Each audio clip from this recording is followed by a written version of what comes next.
बहुत सारे लोग आपके बारे में जानना चाहते हैं। मैं मुंबई भाग के आया था घर से गुस्से में कि भैया मेरे पापा मुझे डांट दिए, मैं यहाँ पे बिजनेस करने के लिए, मतलब कि मैं सोचा कि मैं नौकरी कर लूंगा लेकिन घर पे नहीं आऊंगा।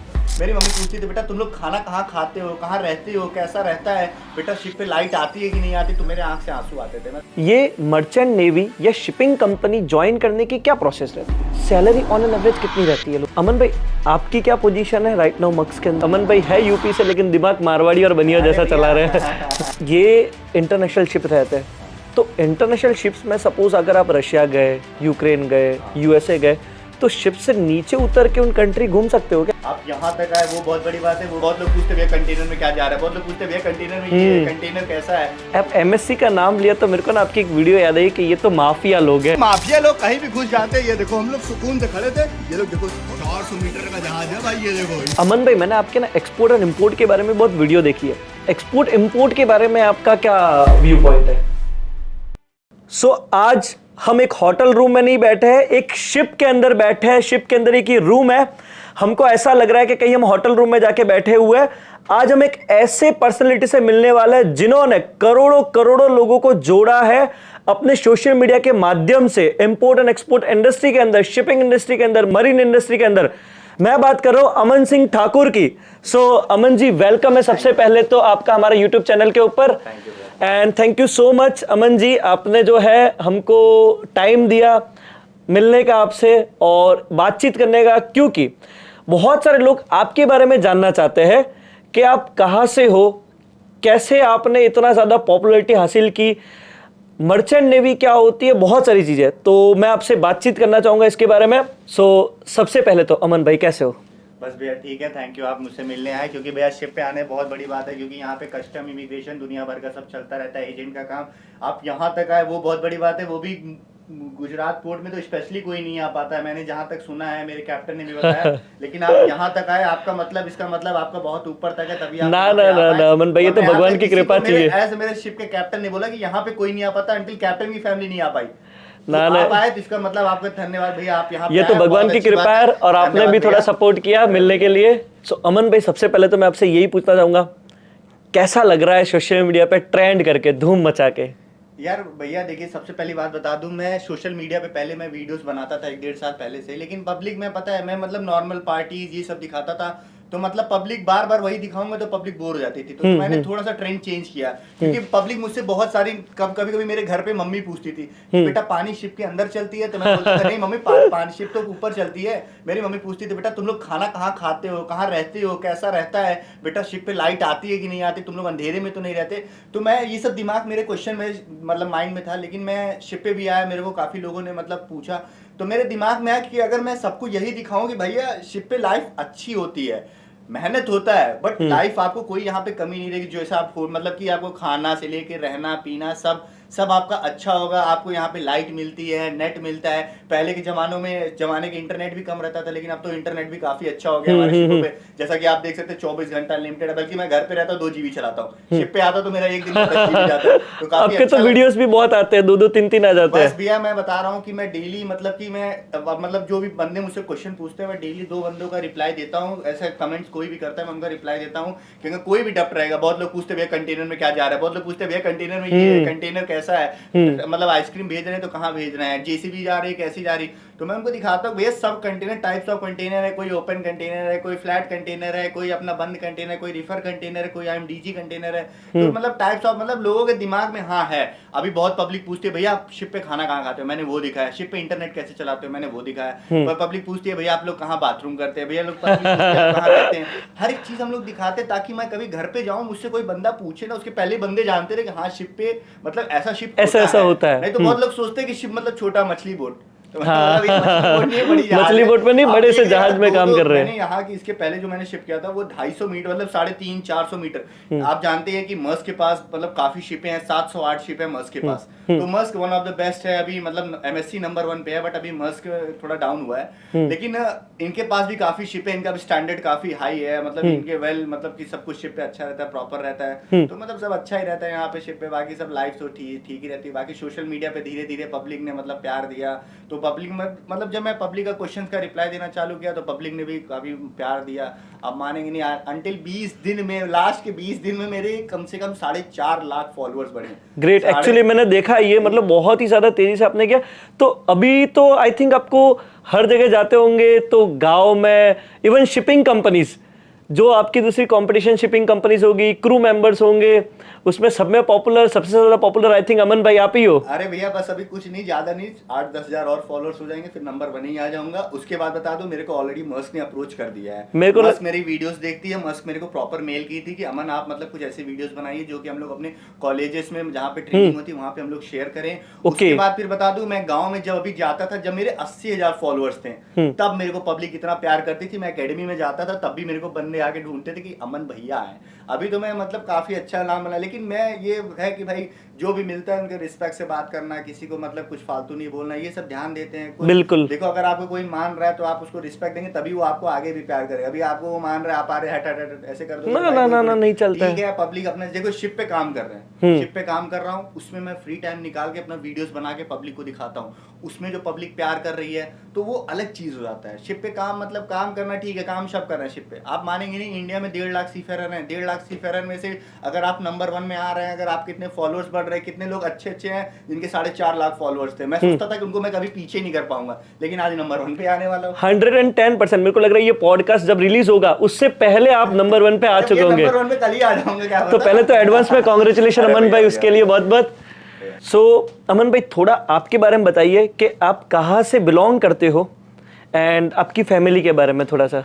मैं प्रॉपर मैं रहने वाले जौनपुर उत्तर प्रदेश का हूँ। उसके बाद फिर मेरे पापा, मेरे मम्मी, मेरा छोटा भाई और मैं, मेरे 4 लोग फैमिली में हैं। और मैं जो हूँ, मैं भी मर्चेंट नेवी हूँ। मेरा छोटा भाई है, वो भी अभी फर्स्ट शिप करके आया, वो भी मर्चेंट नेवी में है। मेरे पापा जो है वो प्रधान है, लाइक जैसे मुंबई और गुजरात में नगर सेवक होता है, वो मेरे पापा 15 साल से लगातार पॉलिटिशियंस है। तो मेरे गाँव के पूरे सरपंच है मेरे पापा। उसके बाद फिर मेरा खुद का मतलब की मतलब बिजनेस भी चलता है, मेरे लकड़ी उकड़ी का कारोबार है मेरे घर पे। उसके बाद मेरा रोड का सरकारी काम चलता है, मेरे पापा देखते हैं। और उसके बाद फिर गाँव में भी जो भी मतलब आप समझ लीजिए नगर सेवक माने पूरा गाँव मेरे अंडर पापा के आता है। तो मतलब मैं बचपन से ही मतलब अपने पापा के पास रहता, मैं लखनऊ में रहता था। मेरे पापा का घर जो है वो जौनपुर था, लेकिन मैं बचपन से लखनऊ में पढ़ा हूँ, क्योंकि मेरे पापा जो बड़े पापा थे, पापा से जो बड़े भाई हैं, वो SHO थे लखनऊ में।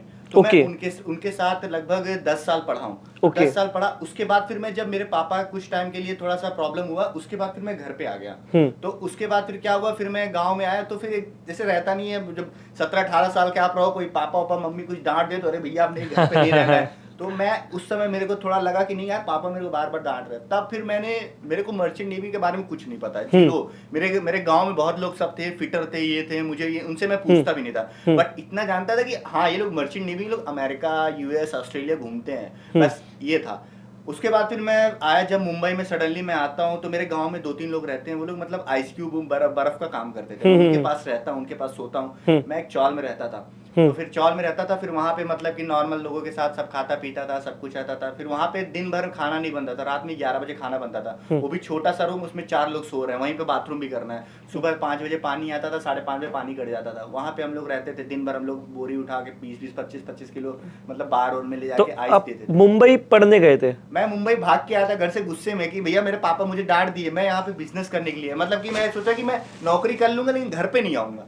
मैं ये नहीं सोच के आया था कि नहीं मुझे मर्चेंट नेवी में ही जाना है। अच्छा, पापा ने डांटा, उसकी वजह से आप मुंबई आए। और मुंबई में फिर आपने स्ट्रगल किया। कौन सी एज में आए थे आप मुंबई? मैं मुंबई आया था लगभग 17-18 साल का था। अच्छा, 17-18। और फिर वहां क्या किया आपने? पहले मुझे लगा कि मुंबई, जैसे मैं आज ट्रेन पे बैठूंगा 2 घंटे बाद उतर जाऊंगा, मुझे तो लगा ट्रेन मुंबई इतने पास है। बैठ गया, उसके बाद मुंबई नहीं आ रही। फिर मैं बगल वाले भैया से पूछ रहा हूँ, क्योंकि मैं जनरल में आया था, जनरल डब्बे में। तो मैं जमीन पे सो के आया था, तो पेपर बिछा उछा के मैं सो के आया था। तो उस समय क्या होता था कि मेरे पास उतना पैसा भी नहीं था, 300-400 रुपए मेरे जेब में थे।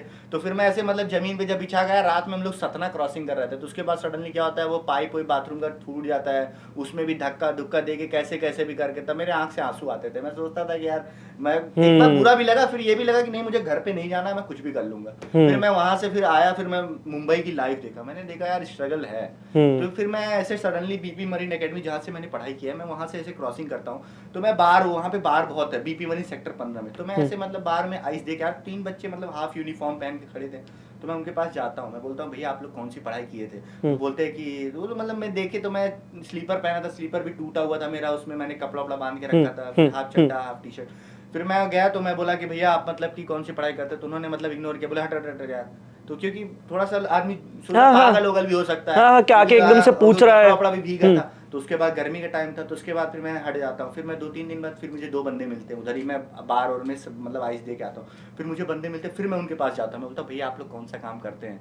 तब उन्होंने बताया भैया हम लोग जीपी रेटिंग कर रहे हैं। तो मैं बोला भैया ये कहाँ से होता है? तो उन्होंने बोला बीपी मरीन से होता है। तो मैं बोला क्या होता है जीपी रेटिंग, थोड़ा इसको। जीपी रेटिंग मतलब होता है ना, शिप में जैसे 2-3 टाइप के कोर्सेज होते हैं, वो मैं आपको अलग, आप जब पूछेंगे पूरा मर्चेंट नेवी वाला, मैं उसमें आपको पूरी इन्फॉर्मेशन दे दूंगा। ओके। तो फिर हम लोग आते हैं मुंबई, थोड़ा स्ट्रगल करते हैं। फिर मतलब ऐसा नहीं था कि हमें मर्चेंट नेवी में पूरा आना था, तो हम लोग मतलब स्ट्रगल किए, थोड़ा मेहनत किए, फिर जॉब में आए। उसके बाद फिर हम लोग यहाँ से मतलब यहाँ तक पहुँचे। यहाँ तक पहुँचने के लिए बहुत मेहनत पड़ती है। सो आपके दिमाग में कोई आइडिया नहीं था कि क्या मर्चेंट नेवी होती है? हमें तो ये भी नहीं पता था मर्चेंट नेवी पानी में चलता है कि जहाज मतलब रोड पे चलता है। मर्चेंट नेवी इवन आपने बताया कि आपको ये भी नहीं पता था कि लखनऊ से जो है ट्रेन में 2 घंटे में मुंबई आएंगे कि 18 घंटे में आएंगे। हमारे घर में कोई आज तक कोई नौकरी नहीं किया, हमारे घर में कोई नौकरी, हमारे बड़े पापा थे वो सच्चो थे, बाकी हमारे पापा कभी नौकरी नहीं किए। सब मतलब बचपन से पॉलिटिशियंस थे हमारे पापा। हमारे बाबा जो थे, हमारे बाबा जो थे वो राजस्व अधिकारी थे, वो मतलब कि वो आईपीएस लेवल में थे हमारे बाबा जो थे। तो मतलब हमारे यहाँ उतना कोई जॉब का वो नहीं रहता। हमारे पापा जो थे, मतलब मेरे बाबा एक्सपायर हो गए, तो मेरे पापा मतलब कि पॉलिटिशियंस में आए, वो जीतते गए इलेक्शंस कंटिन्यू, तो मतलब उनका चलता गया। फिर उतना मतलब जॉब करने का कोई वो नहीं था। हमारा भी था कि हम भी बिजनेस करेंगे, लेकिन मैं जॉब में चुना। अभी मेरे मम्मी बोलती है बेटा ज्यादा दिन जॉब मत करो, आ जाओ घर पे अपना ये करो। फिर मैं देखा मतलब ठीक है। सो आपने जैसे बताया कि आपकी पूरी फैमिली, आपके जो फादर है वो नगर सेवक है, एज अ पॉलिटिशियन काफ़ी अच्छी पोजीशन पे है, आपके बड़े पापा एसएचओ में है, फिर आपके ग्रैंडफादर भी आईपीएस लेवल के राजस्व अधिकारी थे।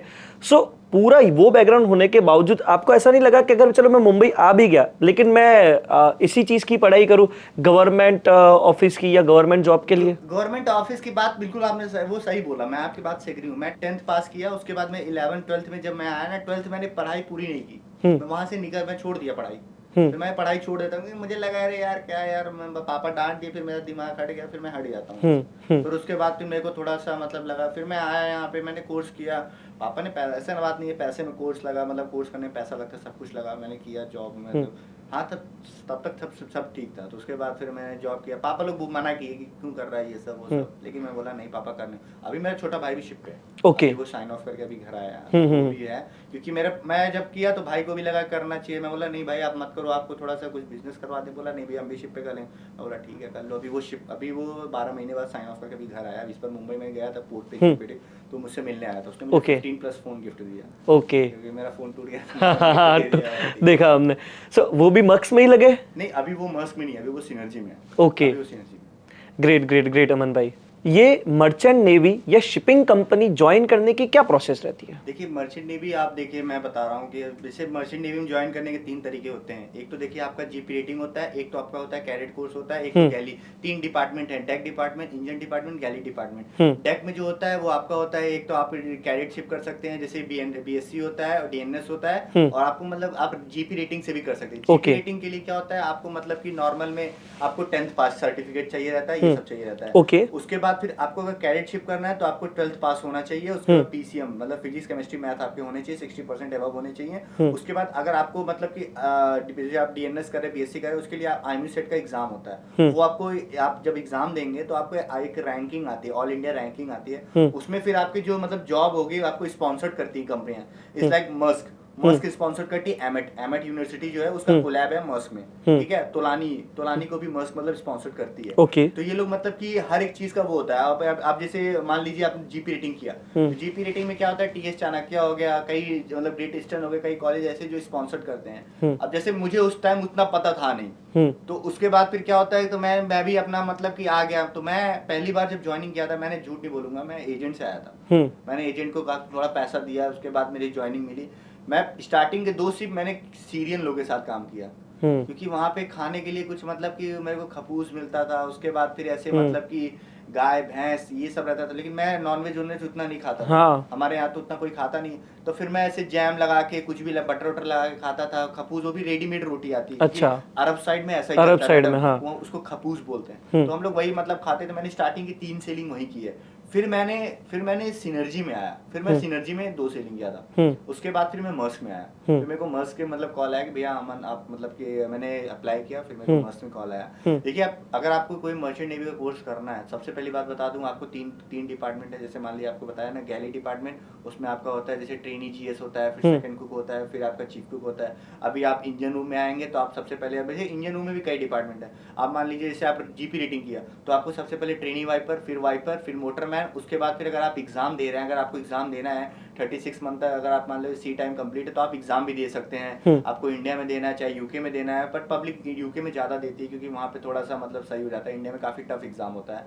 तो उसके बाद फिर मतलब कि आप मतलब अगर आप एग्जाम दिया तो आप क्लास 4 देंगे, फिर आपको काफ़ी स्ट्रगल करना पड़ेगा जॉब के लिए सब।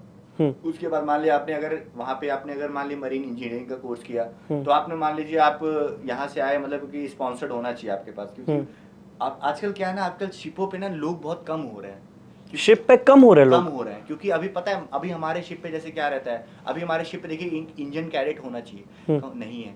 हमारे शिप पे 4th इंजीनियर होना चाहिए, पहले रहते थे, अभी नहीं है। क्यों नहीं है? क्योंकि ऑटोमेटिक ओके, ऑटोमेशन ज्यादा आता जा रहा है, ऑटोमेशन और प्रोसेस या लोग कम होते टेक्नोलॉजी हैं। के आप थ्रू सोचिए कम इतना- लोगों की रिक्वायरमेंट है। इतना ज्यादा बड़ा इंजन रूम हमारा है, कितने लोग हैं पता है? 6 लोग हैं बस। सोचिए इतने बड़े इंजन रूम में 6 लोग हैं बस। अच्छा, इतने बड़े इंजन रूम है, आप देख रहे हैं कितना बड़ा इंजन रूम, बहुत 6 बड़ा है। लोग हैं। क्योंकि आपको पता है यहाँ पे क्या ना कि कंपनियां भी अपना प्रॉफिट चाहती हैं, भैया हम कम वो करें, हमारे पैसा बचे, क्योंकि कोई भी रहता है, कोई बिजनेस करता है, सब सोचते हैं हमारा प्रॉफिट। तो लोग कम हो रहे हैं, इससे क्या हो रहा है, जॉब्स कम हो रही है। उसमें भी ऐसा हर शिपों पे देखिए मिक्स क्रू है, ऐसा है नहीं कि हर शिप पे भैया इंडियन ही डाल दिया। हर शिप पे मतलब कि कोई शिप पे अभी देखिए हमारे शिप पे देखिए कोई भी इंजीनियर्स जितने सब फॉरेनर्स हैं, ठीक है। क्रू में थोड़े बहुत इंडियंस हैं, नहीं तो आपके देखिए सारे लगभग ही फॉरेनर्स हैं। इंडियंस की जॉब तो कम हुई, इंडियंस की कम हो रही है। स्ट्रगल ज्यादा हो गया। अभी मान लीजिए बहुत कंपनियां, पहले कंपनियां जो इसमें सारे शिपों पे इंडियंस रहते थे, उसमें निकाल के भी म्यांमार वाले डाल दे रहे हैं, फिलिपिनो डाल रहे हैं, यूक्रेनियन डाल रहे हैं, रशियन डाल रहे हैं, ऐसा कर रहे हैं। तो इंडिया के लोग कम क्यों ले रहे हैं ये शिपिंग कंपनीज? इंडिया की कंपनी में क्या होता है ना, इंडियन जैसे लेते हैं बट बहुत ज्यादा नहीं ले रहे, क्योंकि कंपनी चाहती है कि हमारे मिक्स नेशनैलिटी रहे, ताकि लड़ाई झगड़ा ना हो। पूरे इंडियंस रहेंगे तो लड़ाई झगड़े शिपों पे होते हैं, मैंने खुद देखे हैं ऐसे शिपों पे, मैंने करे हैं कि वहाँ पे लड़ाई झगड़ा, क्योंकि वहाँ पे पॉलिटिक्स होती है। ओके, वही मतलब कि वो एक जड़ होता है कि हाँ भैया लड़ाई करें, हाँ हो ही जाएगी। इंडियंस मेंटालिटी, बैठेंगे, हाँ भैया अरे यार वो काम नहीं कर रहा है यार, खींचाता नहीं करना, बस मतलब एक दूसरे को उंगली करना वो आदत है। तो इसीलिए कंपनी क्या करती है, अच्छा ठीक है 20 लोग हैं, एक काम करो 6 इंडियन डाल दो, 2-3 रशियन डाल दो, 1-2 यूक्रेन डाल दो, म्यांमार डाल दो, फिलिपिनो डाल दो, और वो पोलिश डाल दो। ऐसे क्या किए तो पब्लिक क्या हुआ, पॉलिटिक्स ही नहीं होगा। अगर आपके टॉप 4 जैसे मान लिया अगर 2 इंजीनियर, अभी देखिए हमारे इंडियन में सारे इंजीनियर्स फॉरेनर्स हैं, एक भी इंजीनियर इंडियन नहीं है। इंडियन कैडेट आना चाहिए था। अगर आप सोचिए कैडेट नहीं है, कैडेट अभी सारे मर्स्क के शिपों में से कैडेट ही नहीं ले रहे हैं। कैडेट नहीं ले रहे हैं तो सोचिए उनको कैसे प्रमोशन मिलेगा, उनको 4th इंजीनियर कैसे बने। उन्होंने सब फॉरेनर ले रहे हैं, सब सारे। मैं लास्ट शिप में देख रहा हूँ वो लोग निकाले जा रहे हैं, आ ही नहीं रहे हैं।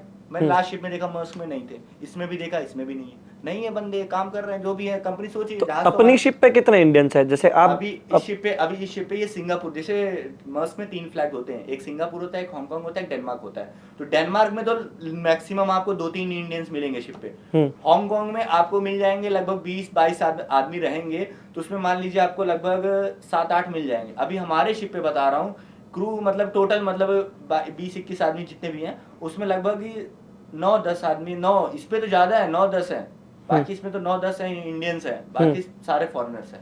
अच्छा, इसमें कैडेट, अभी डेक कैडेट होता है, डेक कैडेट पहले इसमें इंडियन था, उसको कंपनी निकाली, अभी साउथ अफ्रीकन डेक कैडेट आ गया। बाकी हमारे देखिए अभी chief engineer, second engineer, third engineer सब फॉरेनर, इंडियन है ही। तो आप जैसे बता रहे हो कि फिर तो इसके अंदर आना बहुत ज्यादा एक कॉम्पिटिटिव बात हुई और बहुत ज्यादा मुश्किल हुआ अगर शिपिंग कंपनी के अंदर जॉब करनी है। तो हर चीज आप देखिए, कोई भी अगर आप काम कर रहे हैं तो आपको स्ट्रगल करना ही करना है। आप ये सोचिए कहीं फ्री में कुछ आपको मिल जाए, फ्री में तो आप पानी नहीं नहीं मिलता है, उसके लिए आपको उठना पड़ेगा, बोतल खोल के पीना पड़ेगा। तो जॉब के लिए भी आपको पहले आपको अप्लाई करना पड़ेगा हर एक चीज, उसके बाद मेहनत करनी पड़ेगी, स्ट्रगल करना पड़ेगा, तभी आपको जॉब मिलेगी। फ्री में तो आपको कोई वहाँ पानी नहीं दे रहा, तो जॉब कोई देगा आपको लगता है? बिल्कुल, आपको हर जगह आपको माइंड सेट करके जाना है, भैया हमको करना ही करना है, हमको ये नहीं देखना है कि पीछे। एग्जैक्टली, घर से निकल गए तो आपको भैया बैग टांग लिए तो हमको जहाज पे चढ़ना ही है। मैं हर बार, आप मानेंगे नहीं, मैं इसलिए अभी जल्दी सेलिंग कर रहा हूँ। मैं घर पे 1-1.5 महीने रुकता हूँ, 9 महीने करके जाता हूँ, 1.5 महीने में फिर ज्वाइनिंग करता हूँ शिप। मैं अपने घर पे, मेरी मम्मी बोलते रहे यार क्यों जा रहे हो, मैं बोलता मम्मी यार इतना स्ट्रगल आ गया है, मेरे पास एक्सपीरियंस नहीं रहेगा तो कोई मुझे जॉब ही नहीं देगा। सोचिए मैं सोचता हूँ कितना कि मुझे जॉब ही नहीं मिलेगी, सोचिए आप, अगर आप नहीं करेंगे तो कौन सा आपको जॉब देगा? सीधी बात है, जितनी मेहनत ज्यादा हम लोग करेंगे उतनी ज्यादा सक्सेस अपने को मिलनी है। ना भैया, वही तो बोल रहा हूँ। और ये कोई नहीं देख रहा है। अमन भाई की सक्सेस सबको पता चली अरे भैया, है, मैं तो लेकिन अमन भाई के चाले जो है कि कहाँ से आना, मुंबई में रहना, वहां ट्रेनों में धक्के खाने, 17-18 साल की उम्र में रोना, दूसरे लोगों को जाके पूछ रहे कि भैया मैं क्या करूं, वहां से लगाकर ये सोचिए, मैं जिस एकेडमी में पढ़ा, जिस एकेडमी में लोगों से पूछता था, आज जाता हूँ ना तो वहाँ मेरे पब्लिक पूरी घेर लेती है, अरे अमन आ गया। अब घेरती है, लेकिन वो कोई करने को तैयार नहीं है जो अमन भाई ने किया कि एक टी शर्ट में जिसमें पसीना आ रहा है उसमें कौन जाके पूछेगा उनको कि भाई आप बताओ कि आप लोग क्या कर रहे हो। ये तो मेरे पापा मम्मी बोलते हैं भाई मेरा लड़का मेहनत किया है, भाई बंदे ने मेहनत की, आज गया। और मैं आज भी बता रहा हूँ, मैंने आज अपने, मैं ऐसा नहीं है, मैं घर पे जाता हूँ, मैंने खुद की, मेरे पास कार है, उसके बाद मेरे पास मुंबई में भी खुद का फ्लैट है, उसके बाद मेरे घर पे मैं जाता हूँ, इस बार हर बार ज़मीन वमीन लेता रहता हूँ, मैं पैसा बचाता हूँ, पापा से भी थोड़ा ले लेता हूँ, हर बार ज़मीन लेता। अभी मैंने इस बार गया था तो मैंने अपने हाईवे के पास काफ़ी 40 फीट ज़मीन लिया। बहुत बढ़िया, बहुत बढ़िया। मतलब इन्वेस्ट कर देता हूँ, सोचता हूँ कि भैया पैसा, मैं ज़्यादा दारू कोई नशा करता नहीं हूँ, अपना पैसा मतलब बहुत सही चीज़ है। अगर मैं अपनी लाइफ वेस्ट कर रहा हूँ तो उसको मतलब जिंदगी भर यही तो काम करना नहीं है। अगर वो पैसा मैं थोड़ा इन्वेस्ट कर दे रहा हूँ तो मेरे को फ्यूचर में प्लस ही होगा। आप मान लीजिए मैंने 22 लाख की ज़मीन ली, मैं लेके अभी मेरे को 4 महीने हुए शिप पे है, वो ज़मीन मेरे को अभी 29 लाख हो गए। मेरे को जो मेरे को बेचा था, मतलब अमन भाई का दिमाग, अमन भाई है यूपी से लेकिन दिमाग मारवाड़ी और बनिया जैसा चला रहे हैं। और भगवान आपको देगा भी सही बहुत ज्यादा, क्योंकि आप जिस तरीके की एथिक्स रखते हो, जिस तरह की ईमानदारी रखते हो। और अभी हम जब बात कर रहे थे आपने बताया कि यार मुझे बहुत सारे प्रमोशन आते हैं बैटिंग आपके इसके, और आप एक भी चीज नहीं कर रहे हो। मैं आप मानेंगे नहीं, मैं अपना मोबाइल आपको खोल के दिखा दूं, मैसेज रिक्वेस्टर्स में सारे आपको देखेंगे प्रमोशंस के मैसेज आते हैं। और 5-10 हज़ार रुपए, 5-10 हज़ार रुपए में अगर मान लीजिए मैंने महीने में 10 भी कर दिए, 1 लाख रुपए आ गए। लेकिन मेरा दिल ना कभी मेरे मानेगा ही नहीं, मैं सोऊंगा ना मुझे ये रहेगा, अरे यार मैंने किसी का प्रमोशन, किसी का पैसा फंस जाएगा ना। देखिए पैसा 2 तरीके से कमाया जाता है, एक आ होता है, एक वाह होता है। जो मैं पैसा कमा रहा हूँ ना, मैं मेहनत करके, वो वाह का पैसा है। किसी का आह का पैसा आप लेके सोच रहे हैं आप आगे बढ़ जाएंगे, कभी आदमी ना बढ़ पाया ना बढ़ेगा। वो आदमी ना अगर बढ़ भी गया ना तो ऐसा बैक मारता है कि वो आदमी ऐसे गिर जाता है। आप मानेंगे नहीं, 2005 से मेरे पापा पहली बार इलेक्शन जीते थे, उस समय मेरे घर में इतने पैसे आके रखे जाते थे, क्योंकि मेरे पापा जो ग्राम विकास मंत्री थे, दद्दू सिंह, बसपा की गवर्नमेंट थी, मेरे पापा उस समय जाते थे वहाँ पे सीधा, मतलब उस समय वो वहाँ पे कैबिनेट मंत्री थे, बसपा गवर्नमेंट। वो तो हमारे यहाँ जैसे कॉलोनी गवर्नमेंट जो देती थी, मोदी का जो हर घर विकास चलता है ना, पहले कॉलोनी पे क्या रहता था, 60,000 रुपए आता था। अभी तो गवर्नमेंट ने बढ़ा के 1,45,000 कर दिया। अगर आपका सिटी में तो 2,35,000 है, अगर आप ऐसा गवर्नमेंट का है तो।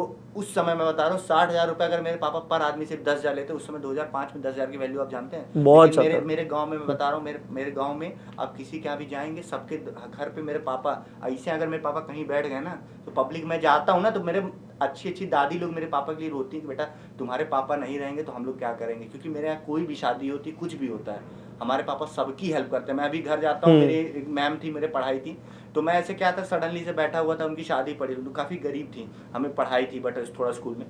हम लोग जाते हैं, उनको टीवी दिए, हर एक चीज़ दिए। पापा मेरे शादी में किसी की लड़की की शादी हुई थी तो मतलब टेंट कर दिए, किसी को बेड दे दिए, वो कर देते। तो थोड़ा करते हैं ना, इससे क्या था, पब्लिक के दिल में प्यार आता है कि नहीं भैया बंदा मतलब कर रहा है तो इसको थोड़ा सा वो रहे। ये चीज़ बहुत जरूरी होता है। बिल्कुल, पैसा कमाना बहुत जरूरी नहीं है, आपको पैसे को मतलब कमा के किसी पब्लिक को दे रहे वो बहुत जरूरी है। मैं कमाता हूँ ऐसी बात नहीं है, मैं भी कमाता हूँ, मैं जाता हूँ हर बार, मतलब कुछ ना कुछ किसी की जरूरत पड़ती मैं दे देता हूँ। मैं पैसा कभी दारूबाजी, लड़कीबाजी में, आज तक मैं जहाज पे नौकरी में बैठा हूँ, इतने लोग बैठे हैं, आप किसी कोई नहीं बता सकता कि मैं कभी आज तक लड़कीबाजी में 1 रुपया खर्च किया। मैं कभी नहीं करता, ना कभी एक नशा करता हूँ। हाँ, नशा जो है मेरे को वीडियो बनाने का है, फ़ोन खरीदने का है, मैं फ़ोन खरीदता हूँ, वो भी 4 साल। अभी मैं 11 लिया था, 15 लिया था, जो भी लेता हूँ मैं सब कुछ चलाता हूँ, बस ये है। और मैं कुछ भी नहीं, मेरे को लैपटॉप लेना है, ईयरपॉड लेना और कुछ नहीं, और नशा वशा कुछ नहीं। ये अमन भाई आपके जो एथिक्स है और आपकी फैमिली के जो संस्कार है, आपकी फैमिली ने जो, मतलब आपने मेरे को बताया कि आपके जो फादर भी इस तरह के एथिक्स रखते हैं, आपकी फैमिली के एथिक्स आपके अंदर आए और आप भी एथिक्स रखते हो, तो भगवान अमन भाई मेरे को ऐसा लग रहा है कि आपके लिए बहुत बड़ा प्लान कर रहा है। और मेरे को ऐसा पर्सनली लग रहा है,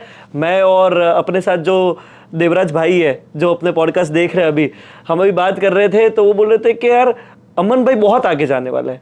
मतलब ये हमको भी वाइब है अंदर से, मतलब जो पॉजिटिव ऑरा आपने क्रिएट किया ना अमन भाई आपने आजू बाजू, और इसी वजह, यही रीजन है कि इतने लोग जो आपको प्यार कर रहे हैं, इतने लोग आपको चाह रहे हैं। और ये जो चीज आप बता रहे हो ना, ये काफी लोगों के लिए बहुत ज्यादा इंस्पिरेशन होने वाली है। क्योंकि अमन भाई इतना कोई नहीं सोचता है, सब सोचता है शॉर्टकट वे। आज आप भी अगर शॉर्टकट वे सोचते हो तो मेरे को लग रहा है कि आप आराम से 10-20 लाख रुपए महीने के निकाल लो अरे भैया इजीली।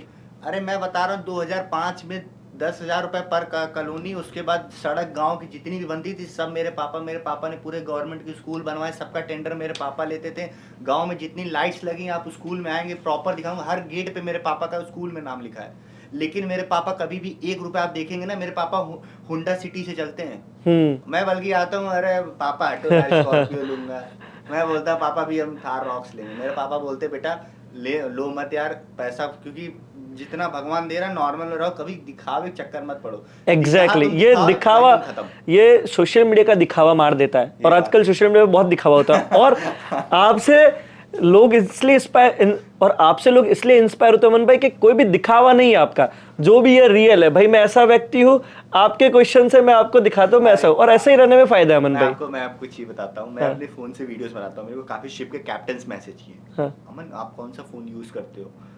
मेरे से उनकी सैलरी 6 गुना ज्यादा है, 6-7 गुना ज्यादा है। वो मेरे को मैसेज करते हैं अमन बेटा कौन से फोन से कैमरा यूज करते हो? उसके बाद बोलते हैं अमन कौन सा माइक यूज करते हो? आप मानोगे नहीं, मैं फोन में चिल्ला के मतलब वीडियो बनाता हूँ क्योंकि मेरे पास माइक नहीं है। मैं चिल्ला के बोलता हूँ गाइस ये देखिए आप, क्योंकि मुझे पता है कि आवाज नहीं है, क्योंकि मेरे पास ये नहीं है। तो कभी कभी हवा आती है, मेरे को पब्लिक बोलती है अमन ले लो, फिर मैं सोचता हूँ यार क्या लूं, मैं लेता नहीं, मैं अपने मोबाइल में नॉर्मली जाता हूँ, मैं पीछे से रखता हूँ। गाइस ये देख सकते हो आप, कंटेनर लोडेड है, ये कंटेनर में जेसीबी जा रहा है, क्योंकि मैं इसलिए चिल्ला के बोलता हूँ। बाद में मैं जब 1 मिनट बोलता हूँ उसके बाद फिर मैं जाके थोड़ा बैठता हूँ, ऐसे थोड़ा प्रेशर से बोलना पड़ता है ना। गाइस आप देखते हो बिल्कुल, क्योंकि शिप में इतनी आवाज होती है, एयर होती है, हवा बहुत ज्यादा होती है। समझना है कि किस तरफ से हवा जा रही है, क्योंकि आपको हवा भी आपको देखना है, वीडियोस में कहीं खरखर करना है, उसमें आपको थोड़ा सा टोन भी रखना है कि हाँ भैया थोड़ा अप्रोच हो, हर चीज देखते हुए आपको वीडियो बनाना। मतलब इस पॉइंट से अमन भाई ये चीज एक प्रूफ होती है कि आपको ना कुछ करने के लिए ना पैसे बहुत ज्यादा नहीं लगते, आपको लगती है, आपकी हिम्मत लगती है, आपकी नियत लगती है और आपका एफर्ट लगता है। और आपको चीज बता दूं, अगर आप 100% अगर आप वीडियोस बना रहे हैं, 100% में से आपको कभी कोई पब्लिक 100% लाइक नहीं कर सकती। 40% आपको गाली देने वाले मिलेंगे, ठीक है, मेरे को गाली जो मैं 20-30% गाली देते भी होंगे ना। नहीं आपको तो 1% भी नहीं पड़ती है गाली अमन भाई। मुझे भैया मान लीजिए कुछ लोग होते हैं, ऐसे बात नहीं है, मर्चेंट नेवी वाले कुछ रहते हैं जो जलते रहते हैं, ये सब हाँ वो बात अलग है, उसका कुछ नहीं कर सकते। वो पता है, मैं बता रहा हूँ आपको, जैसे कभी क्या है ना कि जो आपसे कभी आपको देखेंगे अरे यार ये तो बहुत आगे जा रहा है ना, तो आपको डिमोटिवेट करेंगे, अरे यार तुम ये करते हो वो करते हो, अरे चल तू हट, ये वो तू बकवास कर रहा है, और ठीक है। मैं डिमोटिवेट नहीं होता हूँ, मेरे शिप के कैप्टन लोग मेरे को सपोर्ट करते हैं, बोलते हैं अमन तू अगर काम कर रहा है ना, तू देख कोई गलत काम नहीं कर रहा, तू पब्लिक को दिखा रहा है, शिप की चीज दिखा रहा है, तो डिमोटिवेट मत हो यार, तू काम कर रहा है, अच्छा कर रहा है। मैं पब्लिक, मेरी मम्मी भी बोलती थी, कई लोग मेरे कैप्टन बोलते थे, मेरी मम्मी पूछती बेटा कहाँ खाना खाते थे, तूने दिखाया, मेरी मम्मी देखी, मेरे को कितने कैप्टन्स की मम्मी फॉलो करती, कितने कैप्टन तो पता चला ना कि उनका बेटे भी कैसे लाइफस्टाइल जी रहे हैं। आज मानेंगे नहीं, मैं जिनको आपको मिलाया था वो चीफ ऑफिसर थे, उनकी फैमिली वाले मतलब उन्होंने बताया कि मतलब उनके कई फ्रेंड्स मेरे वीडियोस मतलब उन्होंने डाला, तो उनके कई फ्रेंड्स मुझे जानते थे जो कि एज अ कैप्टन सुपरिटेंडेंट्स है कंपनी मस्क में, वो काफी अच्छे रैंक से, वो मुझे जानते हैं, कैसे जानते हैं, वीडियोस की जानते हैं, ऐसा तो है नहीं मैं बहुत अमीर आदमी हूँ, नहीं भैया पैसा उड़ा रहा हूँ। आज मैंने वीडियोस दिखाया, उन्होंने बोला उसके बोलने का तरीका बहुत अच्छा है, वो मुझे बहुत अच्छा लगता है, क्योंकि आप लोगों के दिल में एक्चुअली कनेक्ट कर रहे हो अमन भाई। क्योंकि जो लोगों को जानना है ना, छोटे छोटे ये नहीं पता होता है कि कैसे एक एंकर को डाल के शिप को रोका जा रहा है, कैसे इंजन काम कर रहा है, ये लोगों के ख्यालों की चीज है, लोगों ने शायद मूवीज में देखी होती है, जो रियलिटी है ना वो अमन भाई आप बता रहे हो, तो इसीलिए तो हम आपके पास खींचे चला है कि यार अमन भाई से जाके मिलना है। आप आगे, यही बहुत बड़ी बात है भैया, मैं हर जगह जाऊंगा नहीं, मैं मजाक नहीं कर रहा, मेरे को बहुत मैसेज आते हैं भैया आओ ये वो, मेरे को चीफ ऑफिसर कैप्टन बोलते हैं अमन कोई बुलाता है चला जाएगा, ने बुला लिया कर शिप पे, मैं बोला भैया, मैं बोला सर मेरे को आदत ही नहीं, मेरे को बात ही नहीं करना है। बाकी धन्यवाद कि आपने ये समझा कि मेरे को उचित समझा बुलाना, और हमने बात भी की। हर एक चीज मैं पहले अगर किसी को फॉलो करता हूँ, कुछ करता हूँ, उसका पहले मैं बिहेवियर देखता हूँ, उसके बात करने का तरीका, मैं समझता हूँ कि नहीं इनको मुझे अपने साथ जोड़ना चाहिए, मैं तभी उनको जोड़ता हूँ, मैं सबको नहीं करता, मैं सबसे नॉर्मली ऐसे आप बात करने लगेंगे तो आपका इंस्टाग्राम भर जाता है। बहुत कॉमन लोगों का, मैं ना किसी लड़की को जाना रिप्लाई देना चाहता हूँ, ना किसी को फालतू आदमी को, मैं नॉर्मल रखता हूँ, क्योंकि मुझे पता है अगर मैं सबको रिप्लाई देने लगा तो मेरा तो काम ही नहीं होगा, डिमोटिवेट हो गए मैं, उसके बाद में मेरा माइंड ना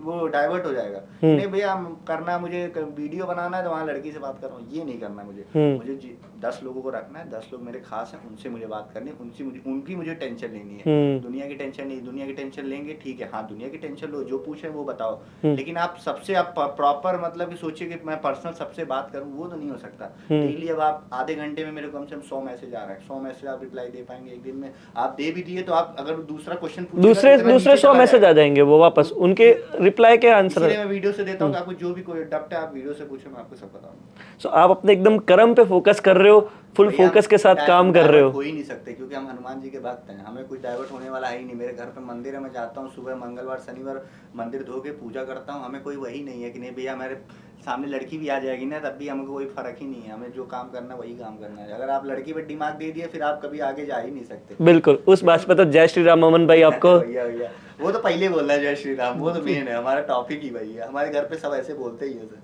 हमारे यहाँ भोजपुरी बोली जाती है। हम लोग सब सुबह सुबह उठते हैं, मम्मी पापा से, मेरे यहाँ पहले मम्मी उठती है ना, सबसे पहले हमारे यहाँ पूरा बर्तन मतलब कि झाड़ू पोछा लगा देती हैं, मंदिर नहाती हैं। हमारा खुद का मंदिर है, मैंने अपनी पहली सिप की कमाई पूरी मंदिर में, क्योंकि मेरे पापा ने बनवाई थी तो हमने उसमें पूरा टाइल्स वाइल्स का पूरा प्रॉपर काम करवाया। उसके बाद अभी जन्माष्टमी है, जन्माष्टमी में हमारे यहाँ पूरा मतलब कि कम से कम 1-1.5 हज़ार आदमी मतलब जो भी आता है भंडारा करवाया जाता है, रामायण मतलब जन्म मनाया जाता है कृष्ण जी का। उसके बाद हंडी फोड़ कर पूरा हमारे मतलब मैं ही करवाता हूँ। ऐसा नहीं पापा से, जब पापा काम करते थे पापा, अभी जब से मैं कर रहा हूँ 5 साल मैंने अपना प्रतिज्ञा की कि मैं करवाऊंगा। फिर मैं जब खत्म होगा तो मेरा छोटा भाई ले लेगा 5 साल, जो भी खर्चा पूरा टोटल रहेगा, जो भी लोग आएंगे खाएंगे पिएंगे। देखिए थोड़ा आप अपने कमाई का मैं 10% सोचता हूँ कि लोगों में दूं।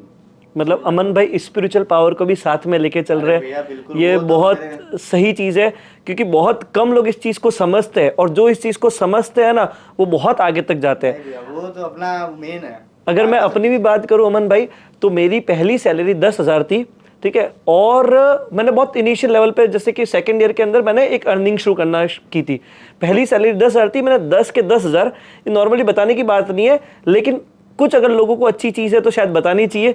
तो 10 के 10,000 मैंने भगवान को अर्पण कर दिया, बस मेरी श्रद्धा थी, बस भगवान को अर्पण कर दिया, हमारी जो कुलदेवी होती है। और मेरे को लगता है कि उन्हीं 10,000 ने मेरे को आज करोड़ों तक भी पहुंचा दिया। अरे भैया वो आपको आगे ले आएंगे। उसके बाद सबसे पहली बात बता दूं, अगर आप मतलब कि मैं जब स्टार्टिंग शिप किया था 2019 में, मैंने पहला शिप किया था तब मेरी सैलरी थी 40,000, मैंने 40,000 में किया था स्टार्टिंग। उसके बाद धीरे धीरे बढ़ता गया, फिर ऐसे आ गया, फिर ऐसे। बहुत बढ़िया। सो अमन भाई मुझे ये बताइए कि एक मर्चेंट नेवी के अंदर सैलरी ऑन एन एवरेज कितनी रहती है लोगों की? मर्चेंट नेवी में देखिए सबसे देखिए सैलरी टाइप्स ऑफ शिप होता है, टाइप्स ऑफ रैंक्स होते हैं सबकी सैलरी। तो अभी टाइप्स ऑफ शिप में सबसे ज्यादा सैलरी मिलती है वो गैस कैरियर पे मिलती है। उसके बाद जो कितनी मिलती है? गैस कैरियर पे डिपेंड करता है कौन से किसकी रैंक है। मास्टर रोस्टर के ऊपर वही 15 लाख 16 लाख रुपए महीना। उसके बाद फिर चीफ ऑफिसर रहते हैं, उनकी रहती है लगभग 10-12 लाख। उसके बाद फिर रहता है सेकंड ऑफिसर, उनकी रहती है 4-5-6 लाख। उसके बाद फिर थर्ड ऑफिसर रहता है, उनकी 2-3 लाख रुपए रहती है। उसके बाद फिर मान लीजिए गैस कैरियर की बता रहा हूँ, हमारे मस्क की नहीं बता रहा हूँ, मस्क में तो कम है, अदर कंपनियों से कंपेयर करेंगे तो मस्क में सैलरी सबसे कम है। मैं आपको बताता हूँ, बाकी फैसिलिटीज इसमें अच्छी है बट सैलरी इसमें मस्क में कम है। तो मैं आपको बताता हूँ अभी टाइप सबसे ज्यादा गैस कैरियर देता है, फिर मतलब कि ऑयल टैंकर देता है। उसके बाद फिर हमारा आता है ये कंटेनर आता है। उसके बाद आती है हमारी बल्क कैरियर सबसे कम है कंपेयर टू मतलब ये कंटेनर करेंगे। और जो हमारी बाकी कंपनियां हैं कंटेनर वो काफी अच्छा देती हैं, बट थोड़ा मस्क में सबसे 100-150 मतलब कंपेयर करेंगे थोड़ा सा एवरेज कम रहता है, सबका कम है। ऐसा नहीं है, बाकी सब अच्छा है, इसमें फैसिलिटीज अच्छी हैं, मतलब कि हर एक चीज बाकी इनका सिस्टम सब सही है, बट थोड़ा सा यही प्रॉब्लम है थोड़ा सैलरी कम है। बट सैलरी मतलब बाकी फैसिलिटी आपको इंटरनेट दे रहे हैं, बड़ी बात है। बाकी कंपनियों में तो मैंने 1 GB 1 महीने में मैं गुजारा हूँ। 1 GB 1 महीने मिलता था। अब बताओ वहाँ पे $100 को एक्स्ट्रा मिल गया तो आप क्या कर लोगे? आपको तो रात में बस मैसेज दे के बस दिन ही गुजारना है। तो ये सब बहुत स्ट्रगल टाइम था, तो मैंने मस्क में चुना। मस्क में ये सब अच्छा है, गिफ्ट काफी आपको मिलते हैं, आपको यहाँ पे फैसिलिटी, फैमिली को बहुत अच्छा वो बिहेव करते हैं सब, कोई प्रॉब्लम रहेगा तो लोग देखते हैं। ये सब अच्छी चीज है मस्क में। तो अमन भाई आपकी क्या पोजीशन है राइट नाउ मस्क के अंदर? मैं मोटरमैन हूँ, तो मोटरमैन की एज अ सैलरी लगभग आपकी वही लगभग समझ लीजिए 1-1.5 लाख रुपए ऐसे रहती है। बहुत बढ़िया, शानदार है। 1-1.5 लाख रुपए रहती है। उसके बाद फिर मान लीजिए मेरा छोटा भाई है, वो भी अभी पहली बार शिप पे गया था, वो भी 50-60 हज़ार रुपए कमा रहा था। अच्छा, उसकी भी काफी हुआ है, तो अभी वो एक सेलिंग और करेगा, फिर उसको भी मस्क में बुला लेंगे। लाइफस्टाइल कैसी रहती है शिप पे? भैया सब लाइफस्टाइल तो मस्क में सबसे अच्छी है। तो मैं ये बॉयलर सूट तो इसका नाम ही काफी है। इनका मतलब क्या है कि ये इनका जो एक नाम है ना, इन्होंने मस्क AP मोलर मस्क जो है वो मतलब इनका एक नाम ही काफी है भैया। मस्क है। आप अगर कहीं भी मतलब कोई भी आप एकेडमी में जा रहे हैं, अगर आपको कोई कैप्टन चीफ में पूछ रहा है भाई आप कौन सी कंपनी में हो, आप बताओगे भैया मैं इसमें हूँ नहीं, आप अगर आप बताओगे मैं मर्स्क में हूँ ना, वो समझ जाएगा कि बंदा ये प्रॉपर मतलब इसको सारे रूल्स और फॉलो मतलब करके आया है कि मर्स्क में ये चीज़ अच्छी है कि आपको हर एक चीज़ आपको अगर आपको जो मतलब काम इतना है ना तो उतना ही करवाएंगे, ऐसा नहीं आपको जबरदस्ती करवाएंगे कोई काम। बाकी कंपनियों में प्रेशर बनाते हैं लेकिन ये मर्स्क में कभी कोई नहीं करवाएगा क्योंकि मर्स्क फॉलो मतलब प्रॉपर रूल सब फॉलो करती है। मर्स्क में ये सब अच्छा है। नाइस। सो अगर कोई भी मर्चेंट नेवी के कोर्स करके या मर्चेंट नेवी का कुछ पढ़ाई करके आना चाहे मर्चेंट नेवी के अंदर, तो कितना खर्चा आ जाता है अप्रोक्स? देखिए अगर आप जीपी रेटिंग करेंगे तो मतलब कि डिपेंड करता है कौन से एकेडमीज कर रहे हैं, सबका एकेडमी का अलग अलग वो रहता है। प्राइवेट एकेडमीज होती है ये? प्राइवेट एकेडमीज भी होती हैं। उसके बाद गवर्नमेंट तो आपकी एक ही है, SCI shipping corporation of India. आपने देखा होगा जग भारत जग जहाज आते हैं वो सब सारे हमारे मतलब कि इंडियन जहाज है, तो SCI shipping corporation of India के हैं। तो अभी मतलब कि और मर्स्क उसमें जो आते हैं ये सब मतलब कैडेट कोर्स जाते हैं। अभी तो मर्स्क लड़कियों को ज्यादा ले रहा है क्योंकि मर्स्क ने अभी एक मतलब वुमेन्स का वो चला रखा है, तो रेटिंग्स को लेता है मर्स्क, मतलब कि ऐसे स्पॉन्सर्ड एग्जाम होते हैं लेता है। तो मतलब अगर आप सोच लीजिए अगर आप स्पॉन्सर्ड मिल गया तब आपका मतलब कि समझ लीजिए 3.5-4 लाख रुपए लगेगा। 3.5-4 लाख रुपए रेटिंग्स, अगर रेटिंग्स में आ रहा है। अगर आप कैडेट्स में आ रहा है, कैडेट में आ रहा है तो आपको डिपेंड करता है कौन सा कोर्स कर रहे हैं, DNS कर रहे हैं आपको वो कर रहे हैं, लगभग समझ लीजिए कम से कम 10 से 15 लाख रुपए आपको कैडेट कोर्स करना है। 10 से 15 लाख रुपए होने चाहिए। तो कैडेट कोर्स में सैलरी कितनी रहेगी? अगर आप कैडेट कोर्स कर रहे हैं तो आप जैसे मान लीजिए अगर आप ऑन बोर्ड आ रहे हैं BSc करके आ रहे हैं तो आपको 12 महीने 15 महीने आपको कैडेट में सेलिंग करना पड़ेगा, ट्रेनिंग कैडेट जो कैडेट में आते हैं शिप पे। तो अगर आप वो करके आ रहे हैं तो लगभग आपको वही $350-400 मिलता है, मतलब कि 20-25 हज़ार। 12-15 महीने आप जो सेलिंग करेंगे उसके बाद फिर आपको जब आप जाएंगे इंडिया में एग्जाम देंगे, अगर आपका एग्जाम निकल गया तब आपको थर्ड ऑफिसर प्रमोट होगा, तब आपकी वही सैलरी $2,500 $2600-2800 ऐसे मिलती है। इसमें लगभग 2 लाख रुपए इसमें मिलता है। ऐसे 2 लाख 2,20,000। उसके बाद फिर आपको अगर फिर आप एग्जाम देंगे तब आपका प्रमोशन आपको बढ़ता रहेगा, जैसे आप एग्जाम देंगे आपका जैसे उम्र होती रहेगी ऐसे ही रहता है भैया। मतलब आप समझ लीजिए अगर आपको रेटिंग करना है तो आपको मतलब 3-4 लाख रुपए जो एकेडमी का बता 3-4 लाख रुपए मिनिमम खर्चा लेके मैं बता रहा हूँ। तो उसके बाद फिर और आपको कैडेट करना है तो कम से कम 10-15 लाख रुपए आपके पास होने 10-15 लाख। और समय कितना लगेगा? अगर आप BSc कर रहे हैं तो 3 साल का कोर्स है, 3 साल आपको एकेडमी में रहना पड़ेगा। अगर आप DNS कर रहे हैं तो आपको शायद 1 साल का होता है। GP रेटिंग कर रहे हैं तो आपको 6 महीने का कोर्स होता है। और CCMC कर रहे हैं मतलब जो अपने गैली डिपार्टमेंट नहीं, आपको गैली में ले गया था वहाँ पे आप कर रहे हैं वो भी 6 महीने का होगा। वहाँ पे जैसे कि आपका CCMC बोलता है, certificate course of maritime catering, और आपका GP rating general purpose rating, आपका BSc हो गया जो कैडेट्स होते हैं, और आपका DNS हो गया डिप्लोमा नॉटिकल साइंस। ये सब मतलब एक आप डिपेंड करता है वो मतलब रैंक। अभी तो काफी एक्स्ट्रा कोर्स, और हाँ ETO का कोर्स होता है। ETO का कोर्स भी होता है, इलेक्ट्रिक टेक्निकल ऑफिसर जो ETO आते हैं हमारे शिप पे जो लाइट ट्रिप्स का काम करते हैं, उनका भी मैं BP मरीन देखा था, शायद उनका 4 महीने का कोर्स होता है, 4 से 5 महीने का कोर्स होता है। उनके कोर्स में लगभग वही मान लीजिए 4-5-6 लाख रुपए कोर्स आता है। अगर आप स्पॉन्सर्ड हुए तभी है, अगर आपके स्पॉन्सर्ड नहीं है तब आप जुगाड़ से जाएंगे, जुगाड़ में पैसा लगेगा। ओके, तो बाकी ऐसा ही सीन चलता है। सो अगर कोई भी मर्चेंट नेवी ज्वाइन करना चाहे तो आपके अकॉर्डिंगली ऐसा कौन सा उसको कोर्स करना चाहिए जिसमें उसका टाइम भी थोड़ा कम लगे, पोजीशन भी अच्छी हो जाए, सैलरी भी अच्छी हो जाए और उसकी जो प्लेसमेंट है वो जल्दी हो जाए? तो इसके लिए क्या बेस्ट रहेगा? देखिए मैं आपको बताता हूँ, अभी आप अगर कोर्स कर रहे हैं, आपको देखिए सबके पास तो 10-15 लाख रुपए नहीं होते, सब तो मतलब हाई स्टैंडर्ड से नहीं होते, सबकी फैमिली का थोड़ा प्रॉब्लम होता है। तो अगर आप देखो मैंने तो GP रेटिंग किया था, मैं आपको बताता हूँ जहाँ पे 4-5 लाख का खर्चा है आपका। मेरा स्पॉन्सर्ड नहीं था ना, मैं एजेंट से आया था। ओके, तो मैंने 3.5-4 लाख रुपए एजेंट को दिया था, और मेरा 2.5 लाख रुपए कोर्स का था। 6.5 लाख रुपए मेरा खर्चा था 2018 में। तो मैं दिया था 2019 में जब ज्वाइनिंग किया था। तो फिर मेरा जहाज मिल गया था, हालांकि नौकरी मिल गई, ये बहुत बड़ी बात है। तो उसके बाद फिर मैंने किया। लेकिन अगर आपको काफी अच्छे भी एकेडमी हो गए, मुझे नॉलेज नहीं था ना कि भैया ऐसे होता है, क्योंकि मैं तो घर से पहली बार आया था, मेरे घर में कोई बैकग्राउंड था नहीं, मर्चेंट नेवी का। तो फिर अगर आप जैसे कोर्स कर रहे हैं, कुछ भी कर रहे हैं, तो आपको पहले से पता रहता तो आपका थोड़ा सही वे में जाते हैं। आपको जब पता ही नहीं है तो आप गलत वे में जाएंगे। तो उसके Okay. बाद फिर मतलब कि आप जीपी रेटिंग कर रहे हैं तो लगभग समझ लीजिए आप कई अच्छे अच्छे कॉलेज हैं। अब देखो आप सबसे पहली बात, अगर आप कोई कॉलेज से कर रहे हो तो आप उसको पहले आप गूगल पे चेक करो ये कॉलेज फर्जी ना करते हो। ठीक बहुत बात कॉलेज है। आजकल फर्जी कर रहे हैं, मर्चेंट नेवी में कोर्स पैसा ले रहे हैं, पैसा मतलब लड़कों को फंसा दे रहे हैं। ये सब बहुत चीजें ध्यान देनी पड़ती है मर्चेंट नेवी में। आप हर एक चीज गूगल पे चेक करो, यूट्यूब पे चेक करो, मान लो जो इन्फ्लुएंसर्स हैं उनसे पूछो कि एकेडमी में है। कई लोग आपको फर्जी का फॉर्म भेज के 2-2 1.5 लाख रुपए मांग ले रहे हैं, उसके बाद लड़के लोग बेचारे ढूंढ रहे हैं फर्जी में पैसा अकाउंट मंगवा लेंगे। आप कई देखेंगे, आप कई हजार बच्चे को ऐसे पैसे फंस गए। तो ये सब होता रहता है। आप कोई भी चीज करो मर्चेंट नेवी में, आप गूगल पहले सर्च करो। तो मर्चेंट नेवी कोर्स करने के लिए या ये चीज सीखने के लिए सबसे बेहतर इंडिया के अंदर प्लेस कौन सी रहेगी? अगर आप देखिए कोई भी करते हैं, आप लाइफ एक्स कैरियर करके एक शोभित करके एक नाम है, वो भी इंस्टा पे चलाते हैं, मैं काफी उनको देखता हूँ। तो वो भी मतलब कि बताते हैं कि मतलब क्या IMU सेट कैसे क्लियर करें, ये कैसे क्लियर करें, तो वो भी काफी अच्छा मतलब बताते हैं। Okay. मैं भी उनको देखता हूँ। Okay. तो उससे क्या रहता है, आपको एक नॉलेज मिल जाती है कि IMU सेट के एग्जाम में क्या हाँ, है। हाँ, अभी ठीक आपको बात है। suddenly तो पता नहीं रहेगा भैया क्या पूछ देंगे। अभी शिप में सब कुछ अलग होता है। दीवार, अभी जैसे आप घर पे आप इसको क्या बोलते हैं, दीवार को? दीवार को बस इंग्लिश में वॉल बोलेंगे। वॉल, यहाँ पे बल्कहेड बोलते हैं। अच्छा, अभी खिड़की को आप क्या बोलते हैं घर पे? विंडो बोलेंगे। यहाँ पे पोर्ट होल बोलेंगे। अभी यहाँ पे जैसे आप अभी मान लीजिए राइट साइड को अपने घर पे क्या बोलेंगे, मतलब अगर मान लीजिए हाँ, दाहिना बाएं को क्या बोलेंगे? बस वही बोलेंगे भाई, राइट लेफ्ट है। यहाँ पे स्टारबोर्ड पोर्ट बोलते हैं। अभी आगे पीछे को आप क्या बोलेंगे? Front back. हाँ, यहाँ पे फॉरवर्ड आफ्ट बोलते हैं। तो ये लैंग्वेज ही डिफरेंस है। तो ऐसा क्यों है? ऐसा मतलब कि शिप में हर एक चीज का मतलब आप प्रॉपर देखेंगे ना। अभी आप जमीन को बोलेंगे क्या बोलेंगे? जमीन को लैंड बोलेंगे, लेकिन शिप पे डेक बोला जाता है। हर एक चीज का मतलब इन्होंने रूल बनाया। आपका कलर कोडिंग सिस्टम है शिप में। आप हर एक चीज पाइपलाइंस, इंजन रूम में आप जा रहे हैं, आपको समझना है अरे ग्रीन पाइप है मतलब सी वाटर लाइन है, अरे ये तो सिल्वर है एल्युमिनियम है, इसका मतलब ये गर्म पाइप है। पब्लिक ऐसा नहीं है, पता चला आप वहाँ पाइप है तो आप उसको टच कर ले रहे हैं, इसे हाथ से पकड़ना आप तो जल जाएंगे, क्योंकि उसका टेम्परेचर 100 डिग्री रहता है फ्यूल लाइन का। अभी आप उसको टच, तो कलर कोडिंग दे दिया गया ताकि पब्लिक देखे तो समझ जाए कि हाँ भैया इसमें ये जा रहा है, इसमें फ्यूल है, इसमें डीजल है, इसमें ये सबका कलर कोडिंग शिप पे डिवाइडेड है। ये स्लज लाइन है, ये उसका वेस्ट लाइन है, ये तो सबका प्रॉपर रूल चलता है।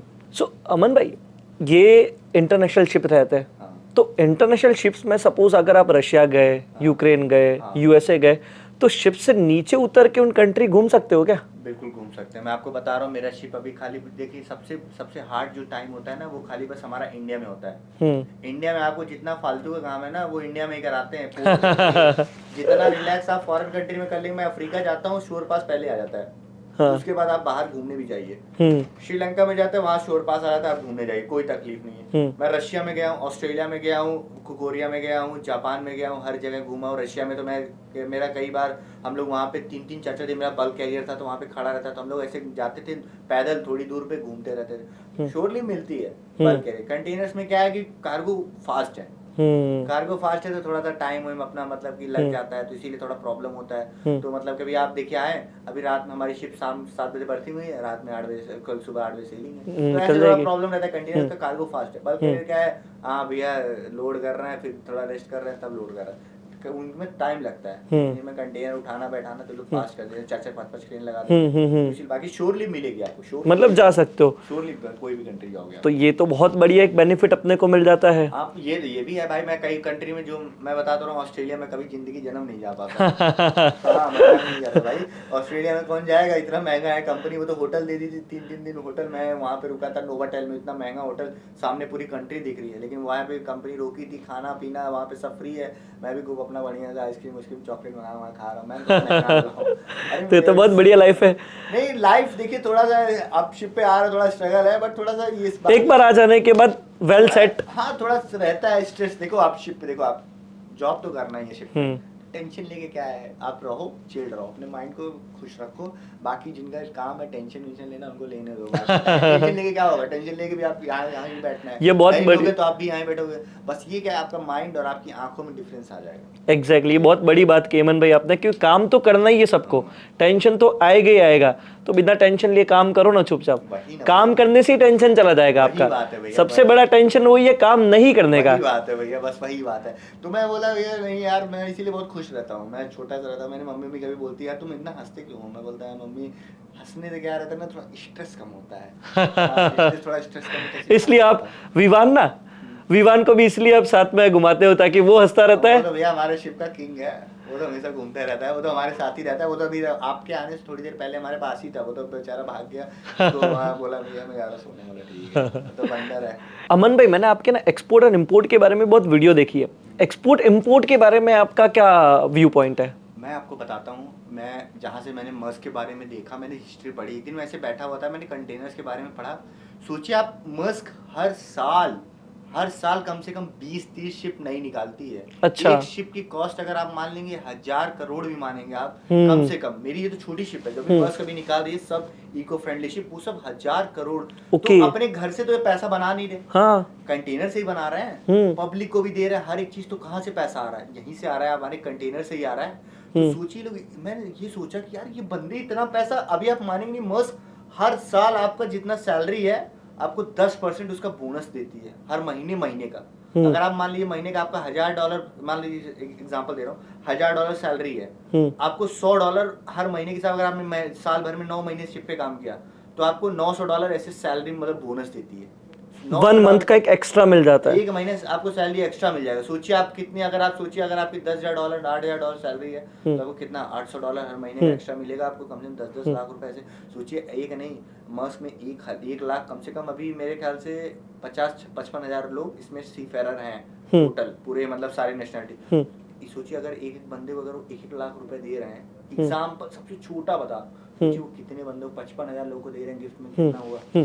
सोचिए इतना पैसा कहाँ से आ रहा है? वो घर से तो बना नहीं रहे, घर पे कोई गिरा नहीं रहा, कंटेनर से ही आ रहा है। कंटेनर में मतलब आप सोच लीजिए यार, मैं मेरी एक फ्रेंड थी, वो भी मतलब काफी अच्छी है, बताती हैं कि अमन मतलब वो लोग कोई भी सामान लोड करती, नींबू चाइना से यहाँ से आता है जाता है, अगर एक कंटेनर में उनका कम से कम प्रॉफिट जो आता है कम से कम 20-30 लगभग लाख रुपए तो प्रॉफिट आना ही आना है, क्योंकि उनका खुद का कंटेनर है, किसी भाड़े का कंटेनर है नहीं, मस्क का कंटेनर है। लेकिन अभी मैंने जो सुना था कि एमएससी और मस्क दोनों साथ में करते थे कंटेनर का ये काम, अभी मेरे ख्याल से ये अगले साल टूट जाएगा दिसंबर में। अभी हैप्पी ग्लाइड से कोलैब कर लेंगे, मस्क वाले ये हैप्पी ग्लाइड से कोलैब हो जाएगा, तो फिर इनके पास अभी 2 मिलियन कंटेनर्स का इनका ये रहता है। ओके। तो ये लोग अभी पूरा मतलब हैप्पी ग्लाइड की शिप को देखो, अभी आप देखोगे या इस शिप पे तो नहीं, अगर आप यूएस रूट चाइना रूट में करते हो वहाँ पे एमएससी के कंटेनर लोड होते हैं, एमएससी के शिप पे मस्क के कंटेनर, मस्क के कंटेनर पे एमएससी शिप, तो ऐसे होता रहता है। अभी मतलब ये लोग हैप्पी ग्लाइड का जब ये लोग कर लेंगे तो हैप्पी ग्लाइड के फिर यहाँ पे आके फिर इनका एमएससी से टूट जाएगा। एमएससी कितना आगे आ गए। अच्छा, आप एमएससी का नाम लिया तो मेरे को ना आपकी एक वीडियो याद आई कि ये तो माफिया लोग हैं, मतलब ये थोड़ा क्या है? नहीं, मैं माफिया इनको नहीं बोला, इनको मतलब पूरी शिपिंग वाले माफिया बोलते हैं। मुझे पहले पता चला इनका जैसे क्या है कि मैं बता रहा हूँ, मैंने शिप मतलब कि ऐसे मैं मस्क में भी हूँ, मैंने बाकी कंपनियों में काम किया है। इनका पता है, इनका पोर्ट पे शिप जब लगता है ना, मैं मजाक नहीं कर रहा, इनका शिपों पे आप 30 साल पुराना शिप ना, इनका कोई कस्टम मतलब पकड़ाता है, लेकिन इनका पता नहीं क्या सिस्टम है कि इनका जहाज डिटेन नहीं होता, इनका जहाज निकल जाता है। बाकी कंपनियों के जहाज 12 घंटे के लिए एंकर भेज देंगे, 2 दिन के लिए, जब तक वो काम सही नहीं होगा तब तक जहाज सेलिंग नहीं करेगा, चाहे आपको कितना भी लॉस हो।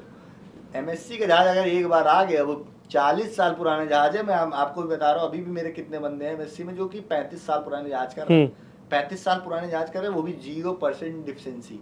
अच्छा, मतलब कोई प्रॉब्लम नहीं है। सोचिए इतना उनका जुगाड़, अभी ना जुगाड़ के आप 35 साल पुराना जहाज नहीं कर सकते। 8 ये कितना 10 साल पुराना जहाज है मेरा, 10 साल। सोचिए अभी इसमें अगर निकालोगे तो 1000 कमी आ जाएगी, 1000 कमी मैं बता रहा हूँ। यहाँ से अगर आप देखेंगे डिफिशिएंसी में जितना वो करता है ना एमसा और ये अपना यूएससी, ये पर्दे का कलर भी मैं वो लोग पकड़ लेते अगर उनको पकड़ना है। अच्छा, तो सोचिए उनका 35 साल पुराना जहाज निकला, मतलब एमएससी एक समुद्र का राजा बन के बैठा हुआ है। मतलब भैया ये सोचिए, जितना तेज हमारे आपके बाल नहीं बढ़े हुए, उससे नंबर 1 कंपनी उन्होंने बनाया। सबसे बड़ा जहाज आज किसके पास है? एमएससी ईरानिया। अच्छा, एमएससी के पास है सबसे बड़ा जहाज। जेएनपीटी में खुद का वो लोग पोर्ट बना रहे हैं, दुबई में खुद का वो बना रहे हैं, लॉस एंजलिस में उनका खुद का बना रहे हैं, कई कंट्रियों में एमएससी के पूरे पर्सनल पोर्ट बन रहे हैं, हर चीज। आप मैं अभी जेएनपीटी में गया था, वहां बता रहे थे भैया एमएससी वाले पूरा बनवा रहे हैं अपना।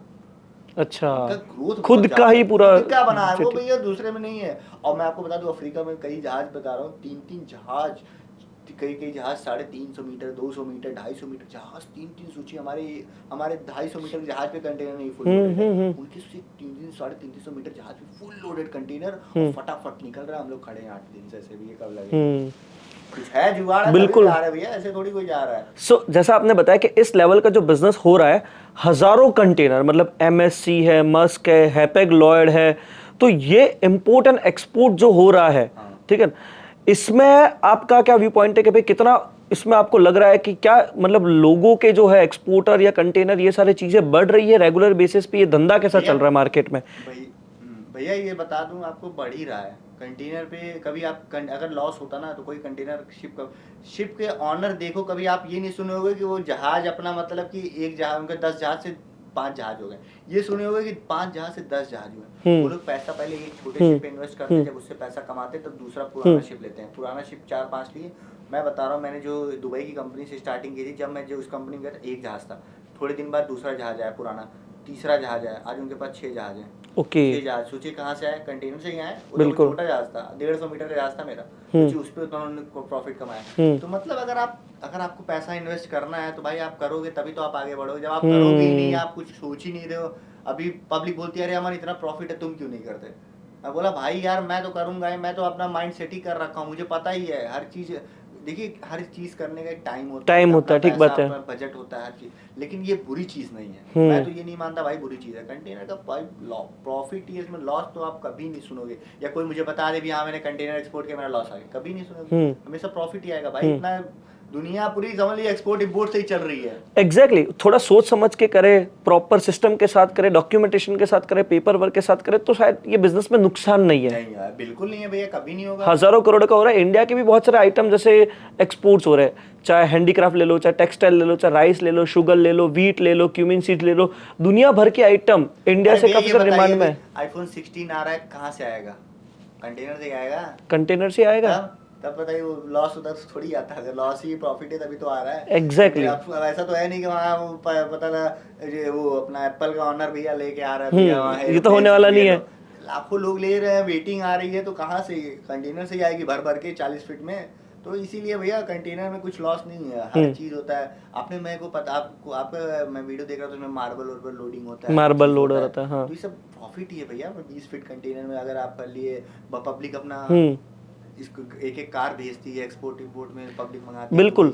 आपको शायद में भी पता हो नहीं पता है, डोंट नो, लेकिन मारुति सुजुकी की सबसे ज्यादा कार जो है मुंद्रा पोर्ट से एक्सपोर्ट्स होती है। मुंद्रा पोर्ट में पूरा का पूरा वेयर हाउस है। रोरो में आती है कि कंटेनर? वो डायरेक्ट वेसल में लोड होती है। तो रोरो शिप होगी। हाँ, डायरेक्ट रोरो शिप में होती है, पूरी की पूरी वो वेसल से लोड होती है। तो मतलब दुनिया भर के आइटम जो है वो एक्सपोर्ट्स की जा रही है इंडिया से। मतलब ये चीज अपने सोशल मीडिया पे मैं तो बताता ही हूँ कि क्या सारी चीजें होती है, और आप बता रहे हो कि वो शिप कैसे जा रहे हैं, किस तरीके से सारी चीजें जा रही है। टाइप्स ऑफ शिप मैंने बताया भैया कि मतलब रोरो शिप होती है, उसका प्रॉपर काम है कि कार लोडिंग, ट्रक लोडिंग, ये सब। कंटेनर का कंटेनर शिप। उसके बाद फिर टाइप्स ऑफ शिप, जैसे बल्क कैरियर में गेहूं चावल जा रहा है, रोरो में अपना कार जा रहा है, कंटेनर जाता है, ऑयल टैंकर में तेल जा रहा है, गैस में गैस कैरियर जा रहा है। आपका ये जो गाय भैंस बकरी जाती है इसके लिए कैटल शिप होता है। सप्लाई वेसल माने हमारे खाना पीना बीच में पहुंचाने आ रहे हैं। बार्ज माने हमें टैंकर, मतलब हमारे तेल जो शिप में लगता है बाहर से आ रहा है। उसके बाद फिर मान लीजिए हमारे जो टग बोट होता है वो हमें टोइंग करने के लिए। तो टाइप्स ऑफ शिप सबका यूज अलग अलग है, ऐसा नहीं है कोई नॉर्मल। रिग होता है, ऑयल रिग जो नेचुरल गैस वाला, उसका काम है। सबका काम अलग अलग, शिप का टाइप्स ऑफ शिप सबका अलग अलग काम है। बिल्कुल। सो अमन भाई, अगर किसी को कोई भी प्रोडक्ट एक्सपोर्ट करना है, अभी बहुत सारे लोग ऐसा चाहते हैं कि भाई मेरा प्रोडक्ट इंटरनेशनल मार्केट में बिके, क्योंकि आपकी एक वीडियो मैंने देखी थी कि आलू इंडिया से आप खरीदो और जो है आप यूएस में कहीं अच्छे दामों पे बेचो। सो ये चीज बहुत सारे लोग चाह रहे हैं कि यार मेरा प्रोडक्ट भी इंटरनेशनल मार्केट में बिके, क्योंकि बहुत ज्यादा अच्छी प्रॉफिटेबिलिटी उनको लोकल मार्केट से मिलती है। तो ये चीज वो कहाँ से करे और कैसे सीख सकते? ये तो आप बताएंगे। अब उसको मैं नहीं बता सकता कि नहीं भैया ये कस्टम वाले यहाँ साइन मार देंगे तो आपका कंटेनर एक्सपोर्ट हो जाएगा। इतना दिक्कत वाला भी नहीं है।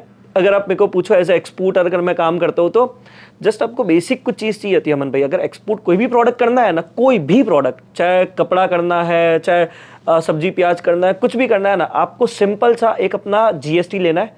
एक एक्सपोर्ट इंपोर्ट का लाइसेंस होता है जिसको हम इंपोर्टर एक्सपोर्टर कोड कहते हैं, वो सिर्फ 500 रुपये का मिलता है डीजीएफटी डिपार्टमेंट से। उसके बाद खाली आपको अपना रजिस्ट्रेशन एक कस्टम में करवाना है जिसको एडी कोड और पोर्ट रजिस्ट्रेशन कहते हैं। और चौथा, जैसे कि मान लो कि आप एग्रीकल्चर एक्सपोर्ट कर रहे हो या फिर आप टेक्सटाइल एक्सपोर्ट कर रहे हो, तो इसका एक अलग से सर्टिफिकेट आता है प्रोडक्ट का। बस ये कुछ 5 सर्टिफिकेट वो ले लेता है, और बाकी शिपिंग बिल और दूसरे इनवॉइस और पैकिंग लिस्ट नाम के कुछ डॉक्यूमेंट होता है। इतनी चीजें लगती है अमन भाई। एक्सपोर्ट इंपोर्ट कोई रॉकेट साइंस नहीं है। मैं आपसे पूछता हूँ, जैसे मान लीजिए आप यहाँ से, जैसे मान लीजिए मुंबई से कोई कंटेनर लोड किया, अगर मान ली पब्लिक मुझसे पूछती चाइना तक जा रहा है तो उसका मतलब रेंट का, उसका मतलब कंटेनर का रेट क्या आता है, पब्लिक मुझसे बहुत पूछती है। हाँ, अब ये अगर रेट की बात करें ना तो सबसे पहले तो डिपेंड करता है कि कौन सा कंटेनर ले रहे हैं, 20 फीट ले रहे हैं, 40 फीट ले रहे हैं या 40 फीट हाई क्यूब ले रहे हैं, कौन सा ले रहे हैं। दूसरा आता है कि रेफल ले रहे हैं या नॉर्मल कंटेनर ले रहे हैं। अब डेस्टिनेशंस या कॉस्टिंग वो भी डिपेंड करती है डिमांड एंड सप्लाई पे। लेकिन अगर आप ऑन एन एवरेज मेरे को पूछे तो आज चाइना में भेजने का जो कॉस्ट आएगा 2.5 से 3.5 लाख आएगा। यूएस में भेजने का जो कॉस्ट आएगा वो 3 से 4 लाख के बीच का आएगा। दुबई भेजने का कॉस्ट है 50 से 70 हजार के बीच में आएगा। लेकिन दुबई से भेजने का, इंडिया से दुबई 70-80 हजार में हो जाएगा, आराम से हो जाएगा। लेकिन ये कॉस्ट भी डिपेंड करती है कंटेनर के डिमांड एंड सप्लाई पे। कई बार क्या होता है, आप मानोगे नहीं, दुबई और मलेशिया कंटेनर खाली 20-20, 25-25 डॉलर में जाते हैं। $20 अमन भाई, मतलब कितने हो गए, 2000, 2500, 3000 में कंटेनर पूरा बुक। अब क्या होता है ना, जब यहाँ पे अपनी ओवर सप्लाई होती है, मतलब कि कंटेनर मान लो कि हजारों कंटेनर ऐसे ही पड़े मुंद्रा में, अब दुबई में उसकी डिमांड है तो मक्स या कोई भी लाइन अगर खाली लेके जाता है कंटेनर तो उसको नुकसान है, खाली लेके जाएगा तो नुकसान है उसको। तो क्या करेगा कि जो भी आ रहा आने दो, वो भाव लेगा और वो भेजेगा। तो कई बार ये कंटेनर का जो डिमांड सप्लाई होता है ना, उसमें भी आदमी कमा जाता है। लेकिन वो रेगुलर काम करना चाहिए, उस बेस पे होता है, उसको सिस्टम पता होना चाहिए। तो इसके अंदर भी इतना प्रॉफिट है।